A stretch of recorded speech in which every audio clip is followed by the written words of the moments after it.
Like Marx, Kierkegaard's philosophy is a reaction to the Hegelian synthesis, the idea that philosophy had pretty much closed up shop once Hegel had put together the ultimate, or comprehended the ultimate purpose or goal of human life.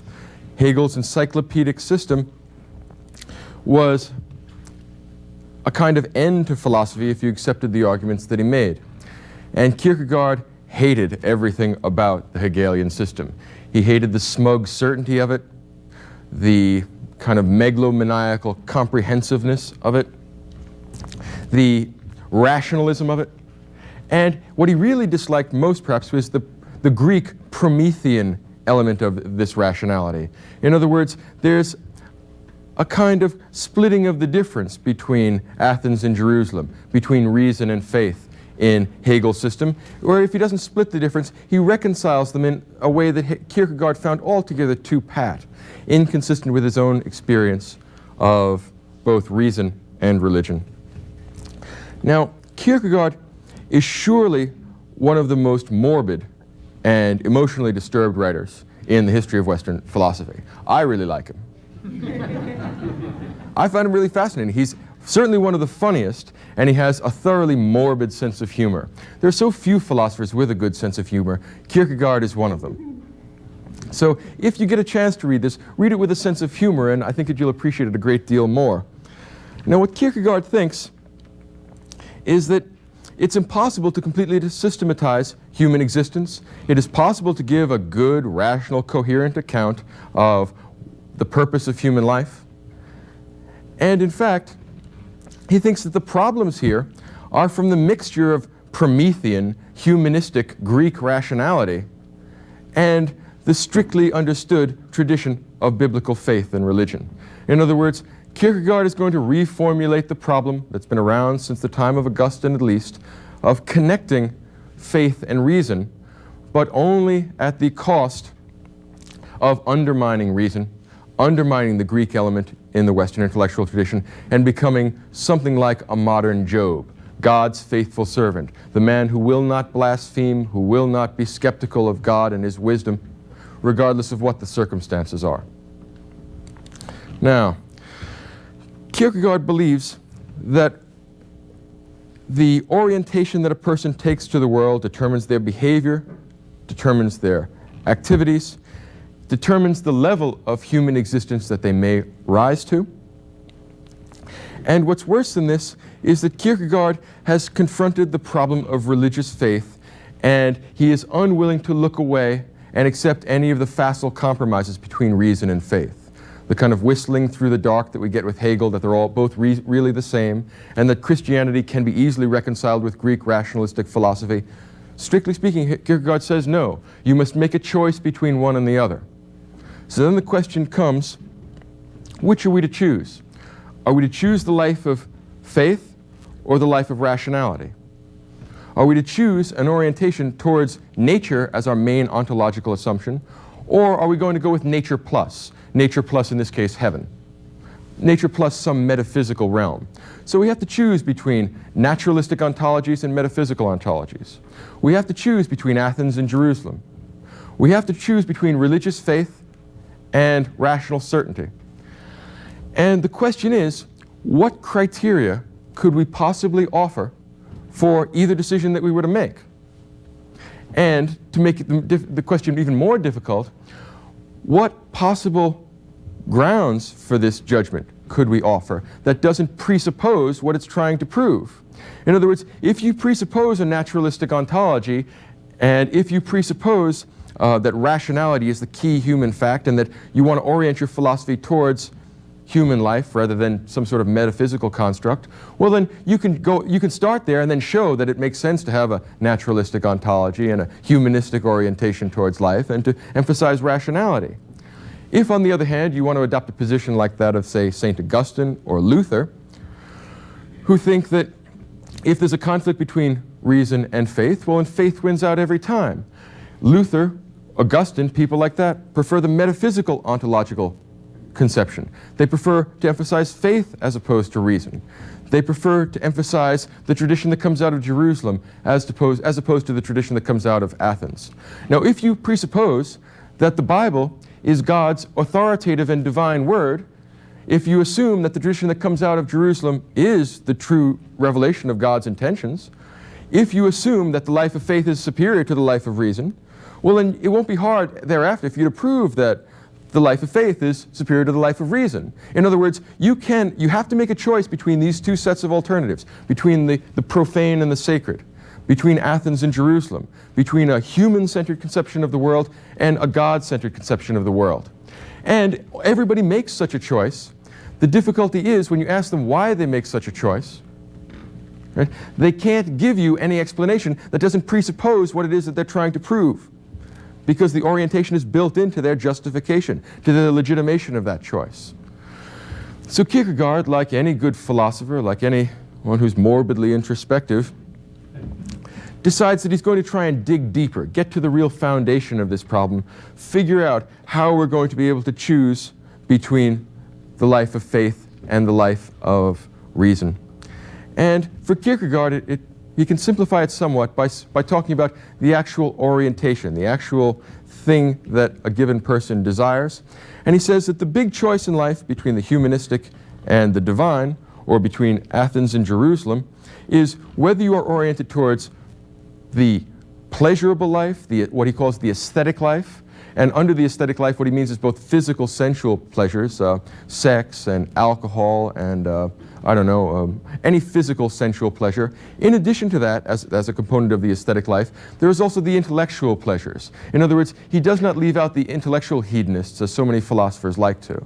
So when he talks about the aesthetic life, the life in pursuit of pleasure, he's talking essentially about the Greek life, the life of rationality. Not rationality necessarily in the Kantian sense, more likely rationality in the sense that Hume uses it, instrumental rationality. Rationality used as a means to satisfy our desires. Our desires may be the physical satisfaction of our pleasure neurons, or it may be intellectual satisfactions that we get from reading works of philosophy. It is entirely possible to be an aesthetic man and not have a scandalous sex life. You may take out your aesthetic desires in the realm of art. If you frequent art galleries regularly, and that is your main solace in life, that's the greatest pleasure you get, you are still an aesthetic man, because your orientation is towards pleasure, whether it is physical or whether it is mental or intellectual. And Kierkegaard believes that that is natural to human beings, that we are born into the world of the flesh, the world of space and time, and that the natural, rational orientation of human beings will be the pursuit of pleasure, either physical or intellectual. And as a matter of practical fact, if you look back in history, it's not hard to find people that like pleasure. It's not even hard to find them now. It is a natural state of human affairs.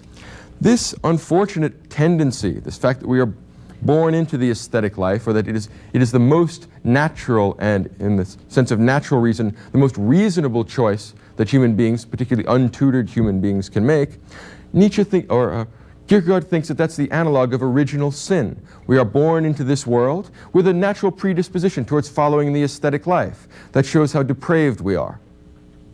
So Kierkegaard believes that, because he's a profoundly religious thinker, that we must make a choice between the life of pleasure and the ethical life. That's the other alternative. And what he means by the ethical life is the person who pursues moral righteousness independent of pleasure. What he means by moral righteousness is the person that follows ultimately God's divine law. Whether they recognize it immediately or not, he thinks that all real ethical judgment, all ethical judgment that isn't a way of patting ourselves on the back and telling ourselves not only how virtuous we are, but how clever we are, to be able to discern the ultimate foundations of human virtue. All right? Well, Kierkegaard says that the only real alternative to the life of pleasure is the life of the ethical man, the person who follows moral rules for their own sake. In this respect, he has many connections to the Kantian project. Both Kant and Kierkegaard are trying to negotiate this maze of elements from the Athenian and the tradition that comes from Jerusalem. And whereas Kierkegaard finds a beautiful and profound synthesis which doesn't abdicate the reasonable and rational responsibilities of the philosopher, Kierkegaard does give that up. He departs from Kant. He goes towards the life of pure faith, in which reason is either superfluous or a distraction. So for Kierkegaard, there is a definite hierarchy in human existence. There are better and worse choices. And the fundamental choice that all human beings must make is between the aesthetic and the ethical life. So now the question emerges, what standard can we come up with that will allow us to kind of cover this whole area, the whole set of alternatives, which will allow us to decide which is the best thing to do? And here's where Kierkegaard makes an important contribution to philosophy. He is often considered as one of the founding members, one of the most important precursors to what in 20th century philosophy is called existentialism. He says that individual human beings, in the particular place and time that they exist, must make a choice between the aesthetic life and the ethical life. And he puts this together in a book called EitherOr. It's 2 volumes. The first volume is the either. The second volume is the or. The either is the aesthetic life. The or is the ethical life. You are faced with a choice, and it must be either or. You cannot create a pragmatic compromise which splits the difference between the two. If you do that, you are the aesthetic man par excellence, because you wouldn't want to deny yourself the pleasure of having a kind of dilettante connection to religion. So no, he's hard shell about it in the way that Kant is. Either or. You are either an aesthetic person or you are a moral person, an ethical person, and there is no happy middle ground. There is no potential for compromise. So we are forced to a profound and terrifically consequential decision. What makes Kierkegaard a precursor to existentialism is that he holds the view that there is no criterion for making this decision. In other words, he faces us with the grim, the horrifying reality of criterionless choice. Make a decision. You have no standards upon which to make your decision.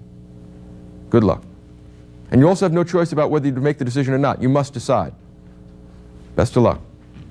So Kierkegaard leaves us adrift. He cuts us off from our moorings to rationality because he says there is no possible rational decision procedure which could give you grounds for choosing the moral or the aesthetic life. If you want to say that you've developed some rational theory which shows you that only the rational life is the good one, you are presupposing what you are trying to prove. If you didn't presuppose that rationality would be our guide, then what would you say? Nothing. The vast silence of human existence becomes very, very clear when Kierkegaard begins to meditate and think deeply about the choices that human beings must, by virtue of the human condition, make. What is agonizing, what is awful about this decision is that you have no grounds for making it.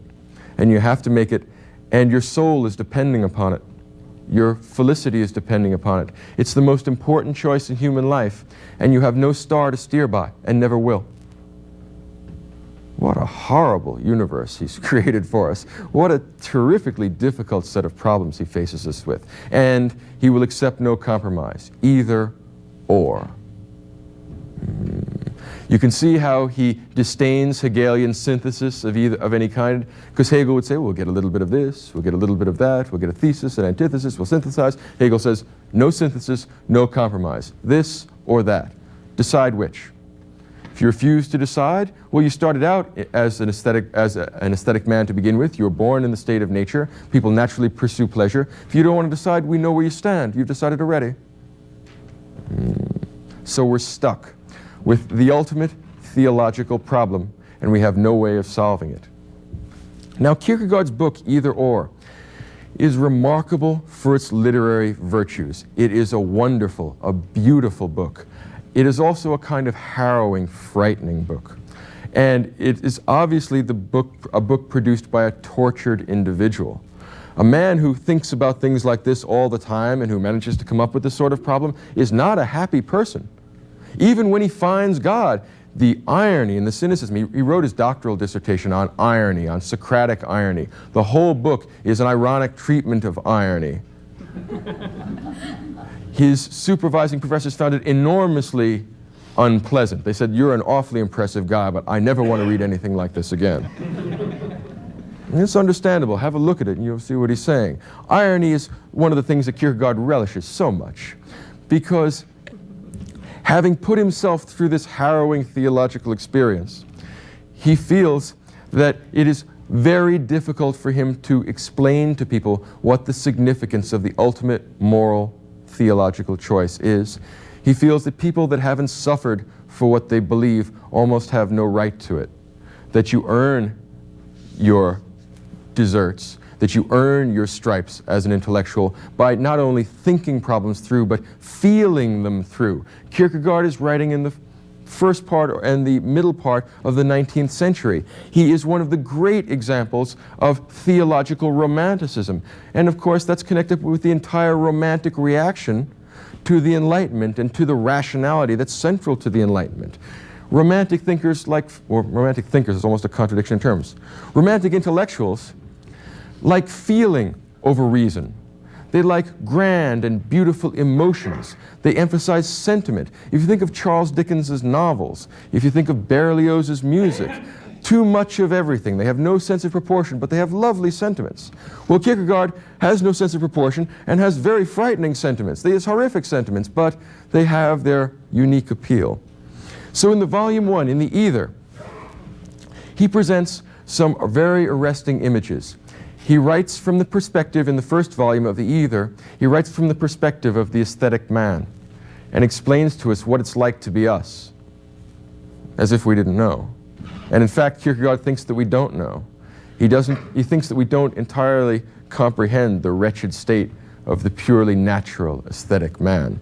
I think it's T.S. Eliot that once wrote a line describing the hollow men, I believe. He said that they're distracted from distraction by distraction. Well, Kierkegaard thinks that that's what the life of the aesthetic man is. It's one distraction after another to prevent you from seeing the vacuum of your existence, to prevent you from looking right at the void and being turned into stone.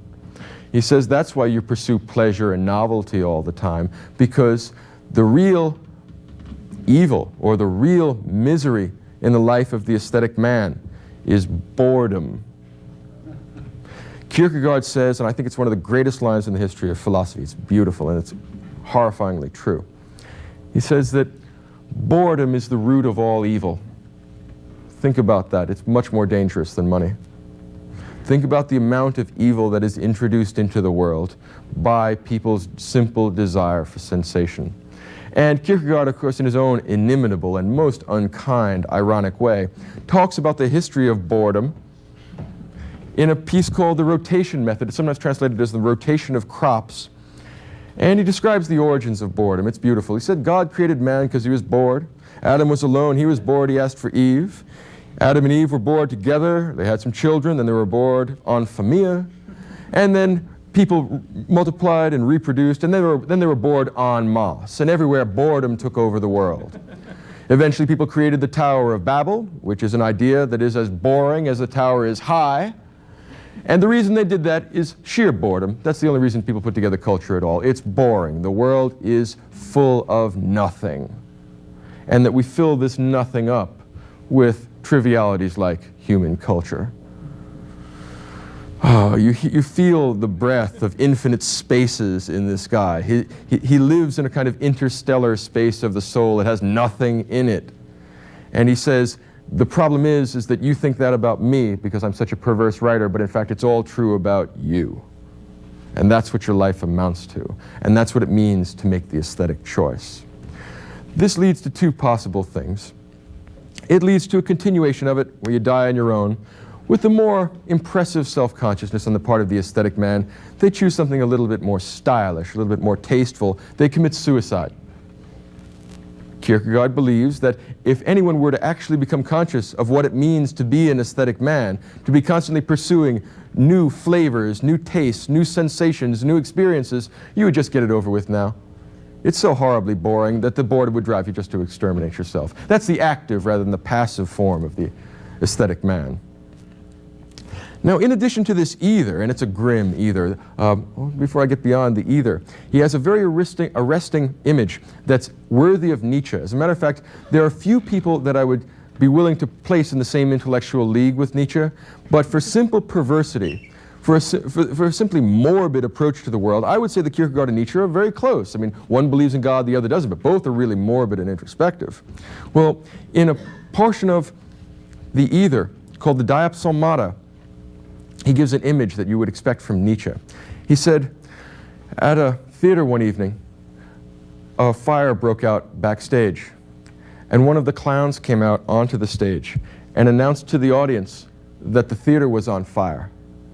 They thought it was a joke and they laughed. And he told them, no, really, the theater is on fire, you are in terrible peril. And the more he told them that, the funnier they thought it was, and the more they laughed. This is Kierkegaard's self-conception.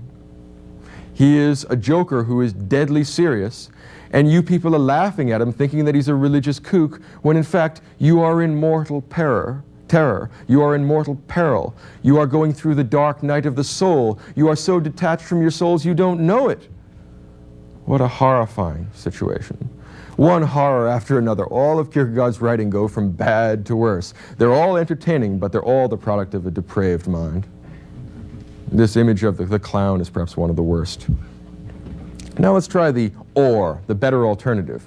Let's try what it means to be the moral man. Well, if you're going to be the moral man, you're going to follow the dictates of conscience, follow the rules of morality, in a Kantian sense, but not for Kantian reasons. You're going to do it out of your lust, your passion for moral virtue, not because you worked out some kind of logical system that tells you that the CI, the categorical imperative, is really obligatory upon all rational agents. If you do it for that reason, you're really an aesthetic man, right? Because you're doing it because it pleases your vanity of thinking that you're such a clever guy. That's why he thinks that Kant, for that reason, is immoral, in the sense that he lacks faith and shores it up with rationality. He says, if you have the real thing, you have the real thing. And if you have the real thing, then what difference does it make whether it makes any sense? There's a great church father named Tertullian. You may have known him, or you may have heard of him. You couldn't have known him. He once said, I believe because it is absurd. There's a terrific perversity to that too. But that's the kind of a guy that's not willing to cut any sort of compromise between Athens and Jerusalem. Biblical belief comes first, and it is exclusive of all other beliefs. The Lord thy God is a jealous God. Thou shalt not have strange gods before me. The idol of reason is a strange god. So for that reason, the moral man will pursue morality with a passion. Again, this harks back to the romanticism that we find there. Not on the basis of some cogitation, but because he has made the criterionless choice. He has chosen the or rather than the either. Why did he do it? There's nothing to say. This is what he's chosen. This is the best that human life has to offer. The simple, primary commitment to righteousness, independent of pleasure, independent of rationality, independent of any possible alternative. There is a fierceness, a fanaticism to this, which again is kind of appalling if you stop and think about what kind of a guy we're talking about.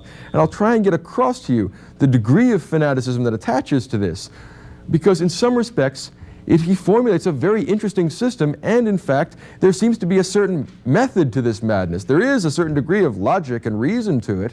It's just that the point here, as in the case of so many romantic writers and romantic artists, is that they want to go beyond reason to some transcendent realm that you get access to or that you connect to on the basis of some primary intuition rather than any activity of rational analysis.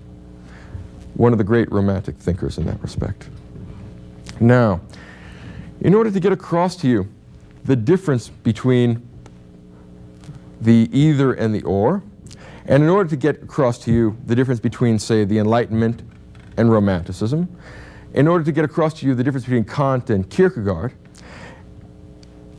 I think we should choose to examine the theology of these two gentlemen, Kant and Kierkegaard, because they are perfect paradigms of the kind of thinking that they represent. And fortunately for us, Kant and Kierkegaard were considerate enough to both make comments about the same biblical story, at least one of them, maybe more than one, but there's at least one biblical story that both of them talk about, and it connects the problems of faith and reason in a way that highlights both the advantages and disadvantages of either position. This is the story of Abraham. You may have heard of this. It's at the beginning of the Bible, right, early on in the book, so if you haven't finished it, well, you perhaps have seen this particular story. Here's the deal. Abraham is a shepherd, and God makes a covenant with him, chooses Abraham, and says, Abraham, all right, you and your descendants are going to be a chosen people. I have a special connection with you. And to do you a big favor, since you're 100 and your wife Sarah is 90, I'm going to send you a child. Now, I don't know how Sarah felt about that at 90 years of age. She may not have thought of it as much of a great gift, but Abraham is very pleased with the gift. And then later on in the story, God appears to Abraham, and God says, Abraham, in his own inscrutable way, God says, I want you to sacrifice your son. No explanation, no explication, no justification, just God told him to do this. Now the question is, what are we supposed to think about things like that? Shall we take it in an allegorical way? Shall we take it literally? What are we supposed to think about a God who gives you things like a family, and then who, for no obvious reason, who in a rather capricious way decides to tell you, now kill him. He's your only son, destroy him, as a way of showing how much you like me. It's a horrifying choice. Now Kant has a very interesting read on that, and it's in a footnote, maybe the greatest footnote in the history of philosophy. It's in a book called Religion Within the Limits of Reason Alone, which is a typically Kantian idea, right? I mean, I could almost just tell you the title of it, and you could probably pick out that Kant is the kind of guy who would write a book like that. And what he says in this footnote, very important footnote, rather pregnant, is that if it were the case that God should appear to us by some miracle, literally speaking, we couldn't just fall down on our knees and do what God told us. We'd have to stop and ask ourselves, is this really God? I mean, that's the kind of thing a rationalist does. When God appears to me, he asks, who are you? Right? The kind of free, enlightened rationality characteristic of the Enlightenment, well, I want to know who I'm talking to first. Now, one assumes, I mean, God has never talked to me, so I'm not sure about this. But my sense is, and this is Kierkegaard's sense, that when you see him, you know what you're looking at, right? I mean, there's got to be something special about his properties in a visible sense that would let you know that you're dealing with something unusual. But that's not enough for Kant, because he wants rational certainty. So Kant says, in order to find out if this big thing of light, or the burning bush, or whatever it is that's talking to you, is really God, you've got to find out if he really has the properties of God. And what properties does God have? Well, he's perfectly rational, and he's perfectly free. You can't imagine him being unfree. You can't imagine him being irrational. It's like saying God is a lisp, right? So he's perfectly free, perfectly rational, perfectly knowledgeable, perfectly good, perfectly virtuous. That means he always follows the categorical imperative. Why? Because there's only one rule for moral behavior. It's true for individual human beings, it's true for nations, but it's also true for God and the angels. This goes all the way up the hierarchy, right to the boss. And you know he's God because he's perfectly free and perfectly rational, which means that he's perfectly autonomous, he's never heteronomous, he's never moved by anger or jealousy or anything like that. He's the perfect Kantian. In other words, you'll know you're talking to God when everything he tells you to do is consistent with the categorical imperative. If some big bright ball of light should ever start talking to you and tells you to do anything that's inconsistent with the categorical imperative, you know you're talking to the devil or one of the devil's pals, because God never violates the categorical imperative. God can't do that. It's not that he can't do that, it's the wrong way to think about it, but that blasphemous utterance comes close to being the rationalistic conception of God. God, by virtue of his very nature, by his freedom, by his knowledge, by his goodness, always obeys the categorical imperative. Elsewise you'd be saying that he was vicious and unfree. So now, let's stop and think about this ball of light that's telling me to sacrifice my son. Can I universalize the maxim? Could I wish that everybody should sacrifice their son whenever a ball of light talks to them? No. So that means that this is inconsistent with the CI. And if it's inconsistent with the categorical imperative, it's not God, because God always obeys the categorical imperative. So whenever burning bushes or balls of light, whatever it is that starts talking to you, make sure that you test it with the categorical imperative. That's the ultimate rule of morals. And that never can let you down. There is an element of Promethean Greek rationality in the Kantian view, which is rather impious.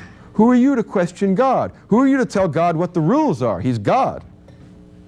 There is an element here of rationality, of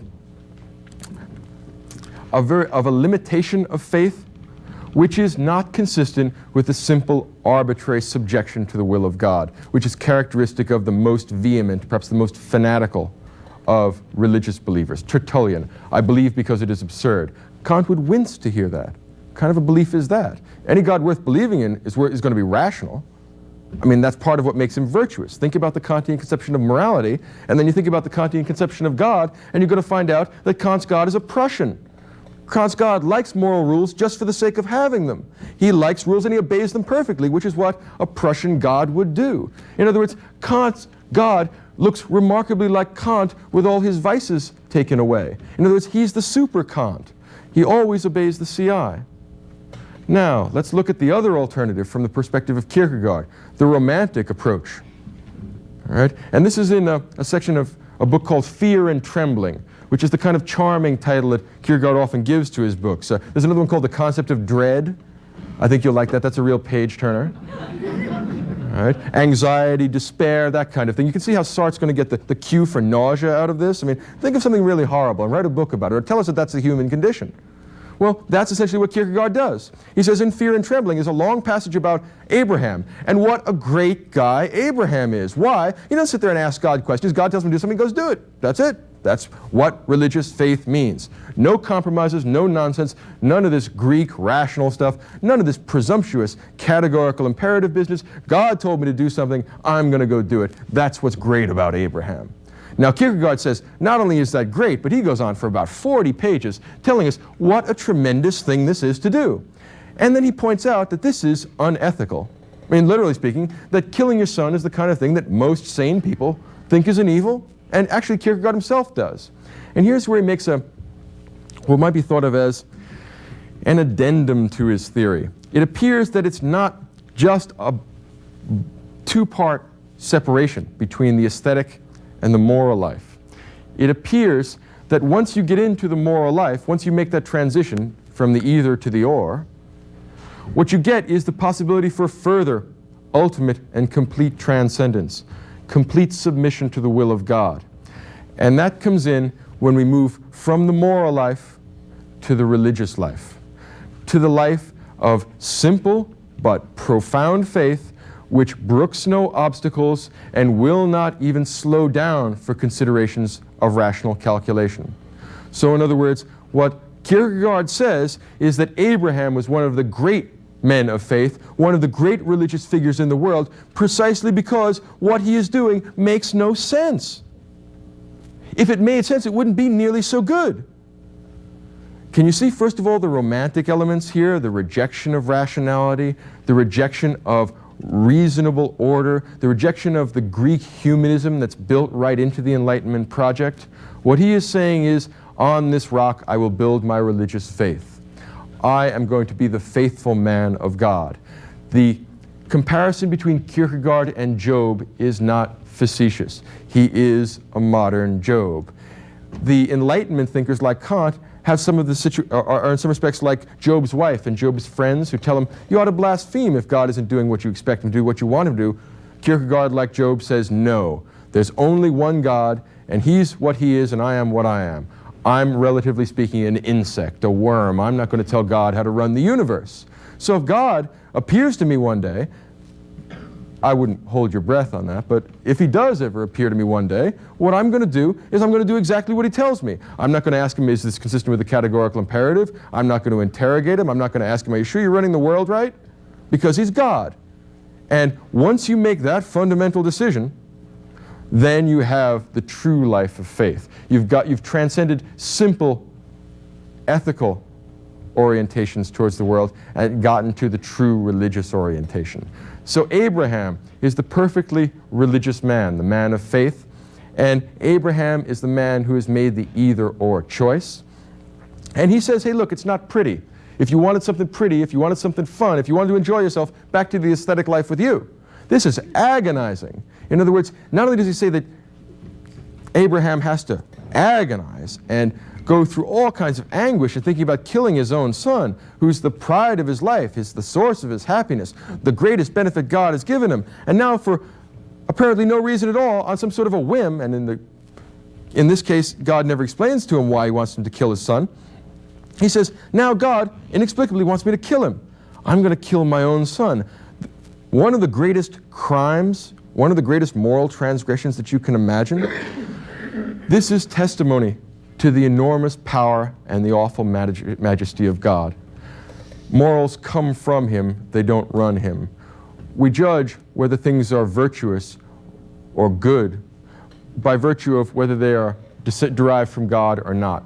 Anything which is not derived directly from the will of the Almighty, directly from his authoritative revelation, is simply either wrong or superfluous. Faith by itself is sufficient. What is it that Luther says? Faith alone will save us? Well, he takes Luther's idea of faith alone. He takes Luther's idea that we must, what is it Luther writes? The believing Christian must pluck out the eyes of his reason. And Kierkegaard says, yeah, that's a great idea. By doing that, you show how humble you are. You refrain from that Promethean pride which says, I'm going to be just as rational as God. Instead, you do what you're told because that's your position in the world. That's what the real human condition is.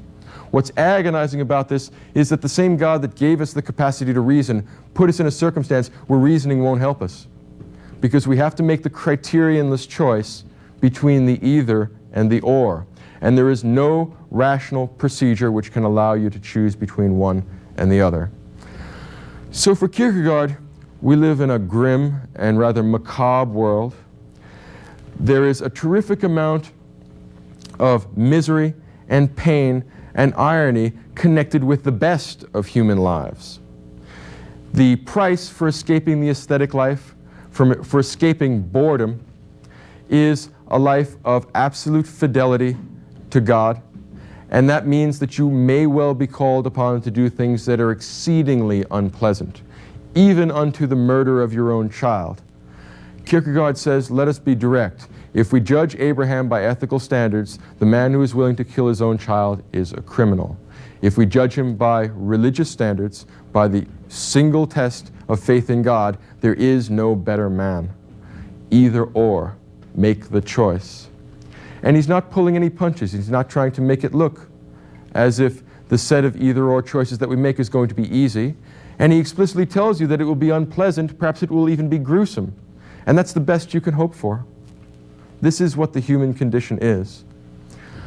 There's a strain of philosophical melancholy in Kierkegaard, a forlornness, a kind of anguish, which is very much modern, which seems almost a part of the 20th century.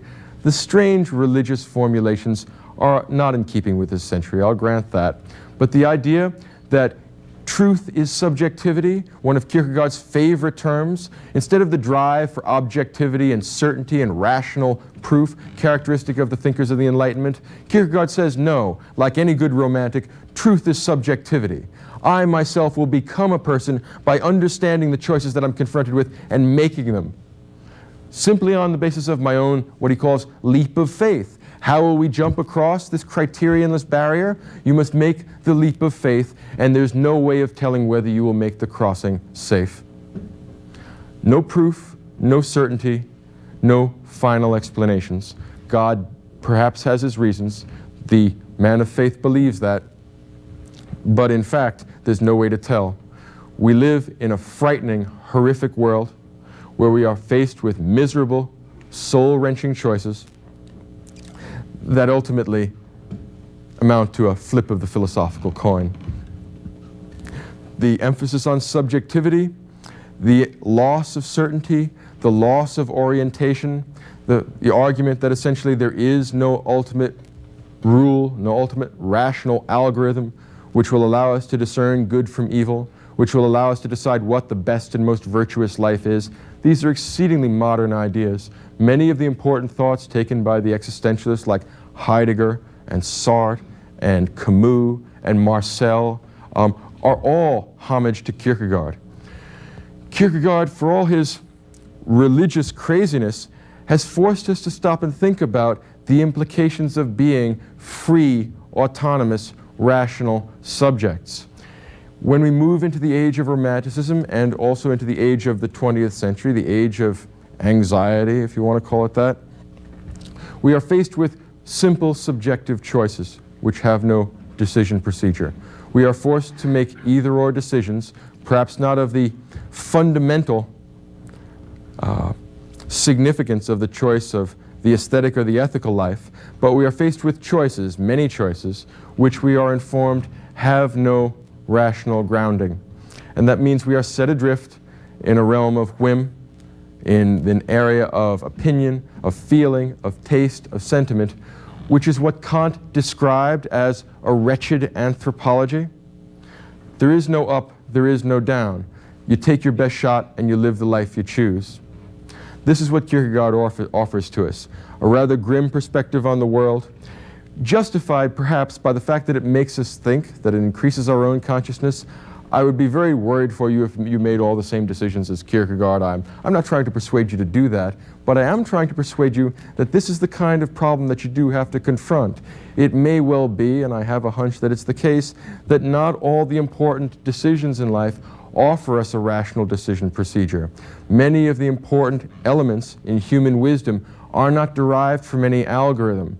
They are derived from experience, from acting on your hunches maybe, from doing the best you can, muddling through a world that is obscure, unclear, and not perfectly delineated by the light of reason.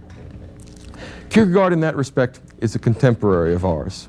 He understands what it's like not to know up from down. He understands moral confusion probably better than any of us. He offers us an alternative that, if it's not the only alternative we might want to choose, it's certainly intriguing. And if you even don't like the set of moral alternatives that he lives with us, that he offers us, then I recommend that you just have a look at the either-or, and try the either, because you're probably an aesthetic person. Have a look at either-or simply because of its remarkable literary qualities. There are very few authors who can project their mind into the consciousness of a hypothetical other person better than Kierkegaard when he writes about what it's like to be an aesthetic individual. A fascinating piece of work. I particularly recommend a piece called The Diary of the Seducer, which is very much in keeping with the aesthetic man. Kierkegaard, then, one of the great Romantic theologians, one of the great reactions to Hegel, one of the few early 19th century writers whose work still has a considerable, direct, acknowledged influence on the philosophical writing that is characteristic of living philosophers today.